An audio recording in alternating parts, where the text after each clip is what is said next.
Hello बच्चों, my name is Ramashankar Singh and you are watching my YouTube channel RS Physics Panda. Today I am going to discuss a very important topic of class 11, that is resolution of vector. अब जरा देखिए, resolution of vector में हम लोग सबसे पहले ध्यान दें होता क्या है। तो यहां पर the process of splitting of A vector, the process of splitting of A vector into its component, किसी भी वेक्टर को उसके कंपोनेंट के फॉर्म में स्प्लिट करना, जिससे such that their combined effect, जिससे कि उनका जो कंबाइंड इफेक्ट हो वो सेम हो as that of given vector. जो गिवन वेक्टर जिसका कंबाइंड इफेक्ट गिवन वेक्टर के सेम हो, उस प्रोसेस को हम, इस तरह के स्प्लिटिंग ऑफ वेक्टर के प्रोसेस को हम लोग क्या कहते हैं, रिसोल्यूशन ऑफ वेक्टर कहते हैं। फिर से ध्यान रखिए, क्या है स्प्लिटिंग ऑफ वेक्टर, किसी भी वेक्टर को उनके कंपोनेंट के फॉर्म में स्प्लिट करना, जिससे कि उनका कंबाइंड इफेक्ट उसी गिवन वेक्टर के इक्वल हो, तो वो क्या होता है, रिसोल्यूशन ऑफ वेक्टर होता है। ठीक है। अब जैसे यहां पर आप देखिए कि एक वेक्टर ए दिया है, दूसरा वेक्टर बी दिया है, हमें इस वेक्टर आर का रिजल्टेंट, ये जो रिजल्टेंट वेक्टर आर गिवन है आपको, ये देखिए दे रहे हैं, we want to draw, we want to split this resultant vector into its component. हम इस रिजल्टेंट वेक्टर को इसके कंपोनेंट के फॉर्म में करना चाहते हैं।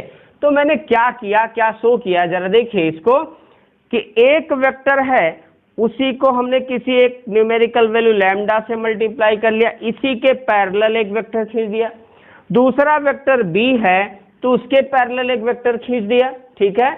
अब इन दोनों का हमने क्या किया, जो रिजल्टेंट निकाला, रिजल्टेंट क्या होगा भाई, देखिए आपका ट्रायंगल ऑफ वेक्टर एडिशन आपको बताया जा चुका है।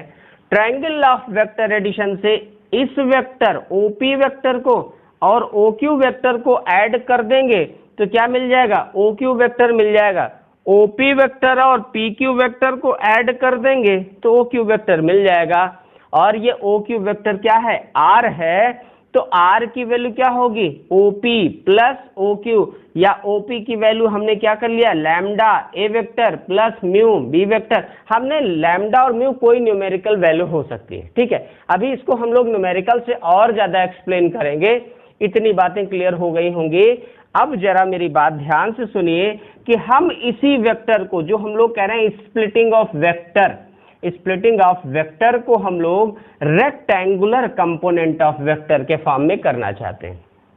किसमें, रेक्टेंगुलर कंपोनेंट ऑफ वेक्टर। जैसे कोई एक वेक्टर ऐसे खींच दिया जाए, सपोज करो कोई एक वेक्टर ए खींच दिया गया और आपसे कहा गया कि इसके दो रेक्टेंगुलर कंपोनेंट निकालिए। तो रेक्टेंगुलर कंपोनेंट का मतलब आप जानते हो, रेक्टेंगुलर का मतलब हो गया कि दो वेक्टर जिनके बीच का एंगल ऐसे 90 डिग्री हो। ठीक है। दो वेक्टर जिनके बीच का एंगल 90 डिग्री हो और वो किस टाइप के हो, डिफरेंट ऑर्डर के वेक्टर हो। तो देखिए ये these two vectors are mutually perpendicular, और ये दोनों वेक्टर क्या दिखा रहे हैं, these two vectors represents the side of a rectangular, rectangle की साइड को शो कर रहे हैं। तो यहां एक वेक्टर ए खींच दिया गया और आपसे कहा गया इसके क्या निकालिए, रेक्टेंगुलर कंपोनेंट निकालिए। तो रेक्टेंगुलर कंपोनेंट का मतलब होता है रिजॉल्व द वेक्टर। ठीक है।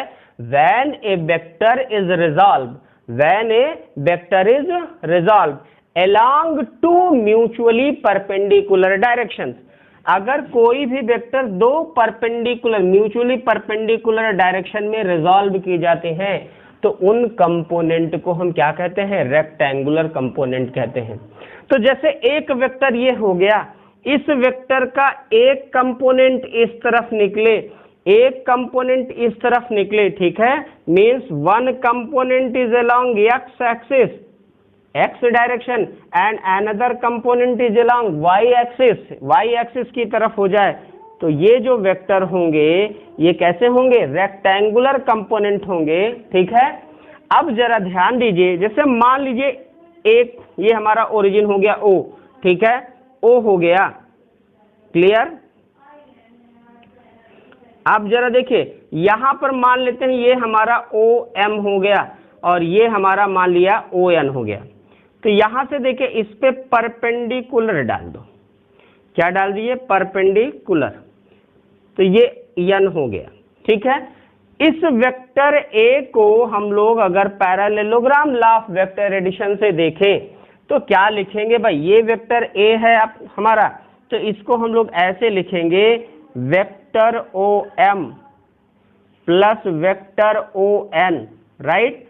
और ये दोनों वेक्टर कैसे हैं, म्यूचुअली परपेंडिकुलर हैं, दोनों वेक्टर कैसे, म्यूचुअली परपेंडिकुलर हैं। तो जरा देखिए अगर हम लोग ऐसे कह दें इधर जो वेक्टर है अलोंग एक्स एक्सिस उसको ए एक्स वेक्टर कह दें, और इधर जो वेक्टर है इसको हम लोग क्या कह दें, ए वाई वेक्टर है, तो vector A that can be written as vector A X plus vector A Y, ठीक है, ऐसे लिख सकते हैं। हम अगर ए एक्स की वैल्यू निकालना चाहें, क्या निकालना चाहें, ए एक्स की वैल्यू, तो कैसे हम ए एक्स की वैल्यू निकालेंगे उसको जरा ध्यान दीजिए। How we can find out the value of A X and A Y. देखिए अगर सपोज कर लेते हैं ये हमारा एंगल थीटा है, तो देखिए आपको ये चीज समझ में आ रही होगी, ये एंगल थीटा है और सपोज करो ये हमारा ए दिया है, तो आपसे कोई कहे इसकी वैल्यू को निकालो, किसकी वैल्यू, ओ एम की वैल्यू को निकालो, तो ये आप कहोगे बेस है, ये आप कहोगे परपेंडिकुलर है, ये आप कहोगे हाइपोटेन्यूज है, ठीक है। तो आपको बेस की वैल्यू निकालना बहुत आसान होगा, आप कहोगे बेस अपान हाइपोटेन्यूज, ये क्या होता है, कॉस थीटा होता है, ठीक है। तो हाइपोटेन्यूज की वैल्यू ए गिवन है, तो base can be written as base upon A can be written as here cos theta, ठीक है, ये तो बात समझ में आ गई होगी। तो यहाँ बेस की वैल्यू हमें ऐसे मिल सकती ए कॉस थीटा, इतनी बातें समझ में आ गई, ठीक है। उसी तरह से अगर आपसे कह दें कि हमें इस परपेंडिकुलर को, तो परपेंडिकुलर अपान हाइपोटेन्यूज अगेन हम जानते हैं क्या होता है, साइन थीटा होता है, तो perpendicular equal to hypotenuse sine theta होगा, हाइपोटेन्यूज की जगह पर ए, परपेंडिकुलर की जगह पर ए वाई, इसको हमने ए वाई माना है, इसको हमने ए एक्स माना है। तो यहाँ पर हम लोग जो ध्यान दीजिए कि बी को हम लोग क्या मिल कर सकते हैं, यहाँ ए एक्स हो गया, ए वाई की जगह हम लोग यहाँ पर देखो क्या लिखेंगे, ए साइन थीटा। तो देखिए मीन्स क्या हुआ, किसी वेक्टर ए के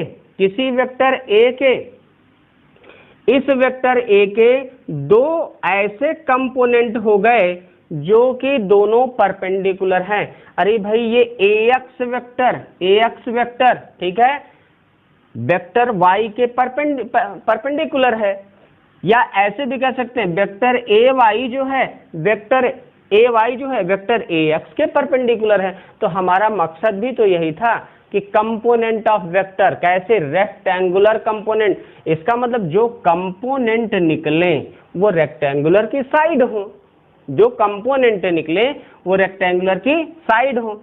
अब जरा देखें यहाँ पर आपसे ये कह रहा है इसका मैग्नीट्यूड कैसे निकलेगा। अरे तो भाई मैग्नीट्यूड अगर आप निकालना चाहते हैं parallelogram law of vector addition तो यही समझाता है, parallelogram law of vector addition यही समझाता है कि देखो भाई ओ एम वेक्टर प्लस इसको हम लोग पी मान लें, एम पी ये हमारा ओ पी के बराबर होगा, ठीक है। तो ओ एम को हमने कहा वेक्टर ए एक्स है, ये एम पी को वेक्टर ए वाई है, ये मतलब हमारा वेक्टर आर के हो जाएगा या वेक्टर ए के बराबर हो जाएगा, ठीक है। इतनी बातें, ये रिजल्टेंट हो गया। अभी हमने कहा कि ये जरा देखो इसका magnitude, how you can find out magnitude of vector, magnitude of vector कैसे पता करोगे, तो इसको मैं पहले भी आपका जिक्र कर चुका हूं। अरे भाई ये क्या है, हाइपोटेन्यूज है, ये क्या है, परपेंडिकुलर है, ये क्या है, बेस है। तो आप यही तो कहते हो क्या क्या चीजें कहते हो कि भाई हाइपोटेन्यूज का स्क्वायर इक्वल टू परपेंडिकुलर का स्क्वायर प्लस बेस का स्क्वायर। चलो अगर मान लो इसको यूज नहीं करना चाहते हो तो एक और तरीका आप देखिए, हमने आपको बताया परपेंडिकुलर मीन्स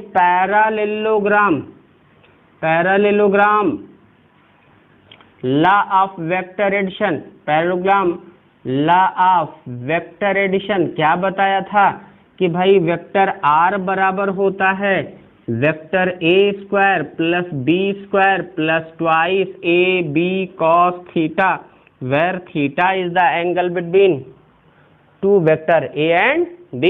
तो यहाँ वेक्टर a और b के बीच का एंगल कितना है, यहाँ इन दोनों बीच के वेक्टर का एंगल थीटा है। और आप जानते हो cos 90 की वैल्यू क्या होती है 0, या डायरेक्टली आप लिख सकते हो vector a square plus vector b square, और ये पूरा 0 हो जाएगा। यहाँ पर आप कुछ ध्यान देना है, वेक्टर a की जगह ax लिखा है, वेक्टर b की जगह ay लिखा है। तो इसका मतलब है अगर ये बात समझ में आ गई तो डायरेक्टली आप लिख सकते हो, क्या लिख सकते हो, डायरेक्टली ऐसे लिखिए कि vector a means magnitude of vector a that is equals to under root ax square plus ay square. अब आपने कहा ax की वैल्यू कितनी है, अरे अभी जस्ट आपने निकाला ax की वैल्यू क्या निकाला, a cos थीटा निकाला, ay की वैल्यू क्या निकाला, a sin थीटा निकाला। ठीक है, तो इस तरह से इन दोनों को ऐड करके हम देख सकते हैं तो रिजल्टेंट मेरा आ जाएगा। इतनी बातें क्लियर हो गई। अब जरा यहाँ पर और कुछ बातें हमने आपको पहले जो बताई हैं यूनिट वेक्टर निकालना, वो चीजें ध्यान में रखिए और कुछ न्यूमेरिकल सीखिए कैसे हम लोग रेक्टेंगुलर कंपोनेंट या और भी चीजें या इन दोनों के बीच का एंगल निकाल पाते। ठीक है, अब जरा देखिए, अगर आपसे कह देता इन दोनों जो वेक्टर आपने रेक्टेंगुलर कंपोनेंट निकाला ये एंगल थीटा था, हमें ए एक्स की वैल्यू पता लग गई a cos theta, A Y की वैल्यू मीन्स ये हमारा जो ए वाई वेक्टर था ये a sin थीटा हो गया। तो रिजल्टेंट कितना एंगल बना रहा है, तो आप देखो रिजल्टेंट माने tan थीटा एंगल कितना बना रहा है, tan थीटा क्या हो जाएगा, परपेंडिकुलर अपॉन बेस। इसका मतलब क्या हो गया कि ए वाई अपान ए एक्स कर दो भाई, ए वाई अपान ए एक्स कर दो, तुरंत आपको क्या मिल जाएगा। इसका मतलब है वाई कंपोनेंट और एक्स कंपोनेंट को डिवाइड कर दो, वाई कंपोनेंट और एक्स कंपोनेंट को आप डिवाइड कर दोगे तो हमें क्या मिल जाएगी, डायरेक्शन ऑफ रिजल्टेंट वेक्टर क्या मिल जाएगी। ये क्या है, थीटा क्या बताएगा, रिजल्टेंट वेक्टर की डायरेक्शन किधर से, एक्स से चाहे वाई से, जिधर से भी आप निकालना चाहोगे इजिली आपको मिल जाएगी। ठीक है, अब जरा देखिए कुछ न्यूमेरिकल्स देखिए तो और ज्यादा क्लियर होगा ये करिए। Find unit vector parallel to the resultant of vector A and B. क्या कर रहा है, find unit vector parallel to the resultant of vector A and B. ठीक है, अब यहां पर अगर ध्यान दो हमने आपको यूनिट वेक्टर के बारे में समझाया है। यूनिट वेक्टर हमेशा गिवन वेक्टर के पैरेलल होता है। यूनिट वेक्टर की वही डायरेक्शन होती है जो गिवन वेक्टर की डायरेक्शन होती है। तो इसका मतलब यूनिट वेक्टर हमेशा किसी भी गिवन वेक्टर के पैरेलल होगा।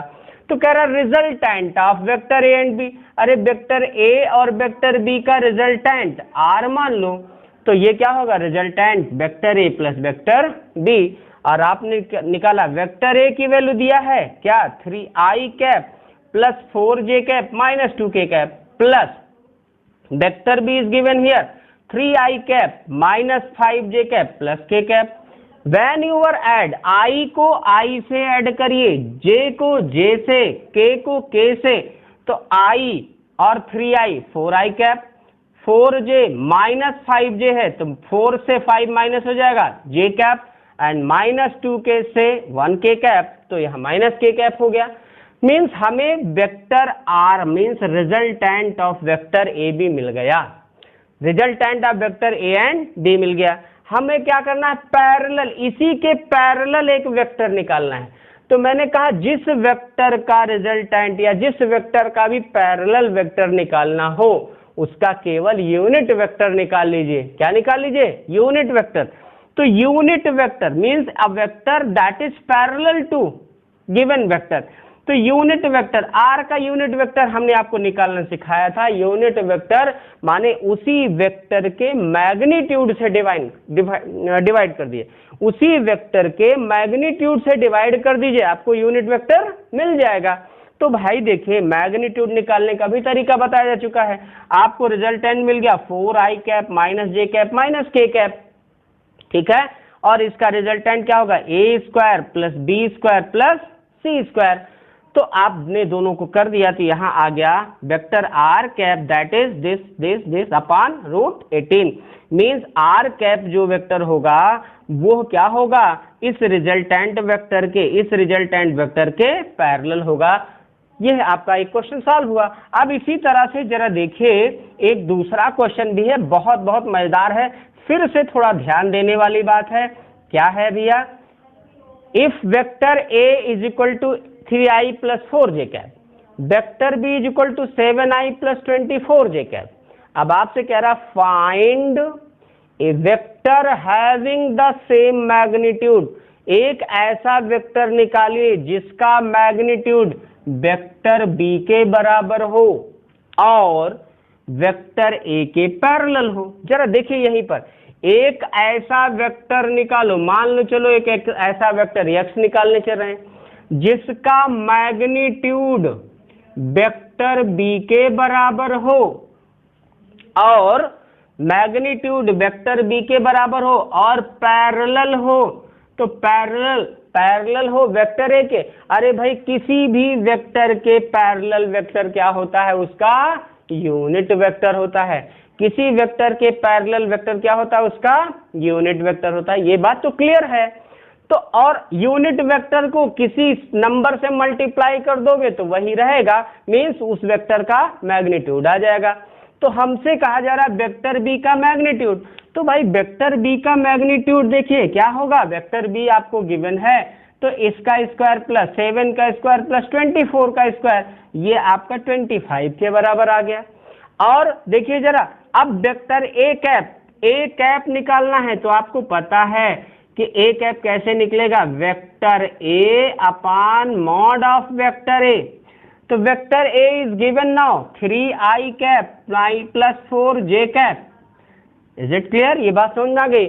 और इसका मैग्नीट्यूड क्या होगा, 3 का स्क्वायर प्लस 4 का स्क्वायर।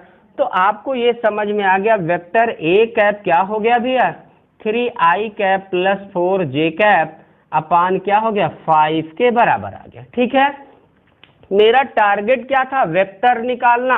क्या वेक्टर, एक ऐसा वेक्टर। तो मैंने कहा चलिए वो कौन सा वेक्टर है, x। तो वेक्टर x बराबर क्या हो जाएगा, वेक्टर b का मैग्नीट्यूड। आपको वेक्टर b का मैग्नीट्यूड 25 और a कैप की वैल्यू अभी आपने निकाला 1/5 और क्या हो गया 3i cap plus 4j cap. ये तो बात क्लियर हो गई। 5 कट हो गया, मीन्स यहां पर आ गया 5 3i cap plus 4j cap. Is it clear, ये बात समझ में आ गई। Means 15i cap plus 20j cap is a vector which is ठीक है क्या है, equals to the magnitude of vector B and parallel to vector A.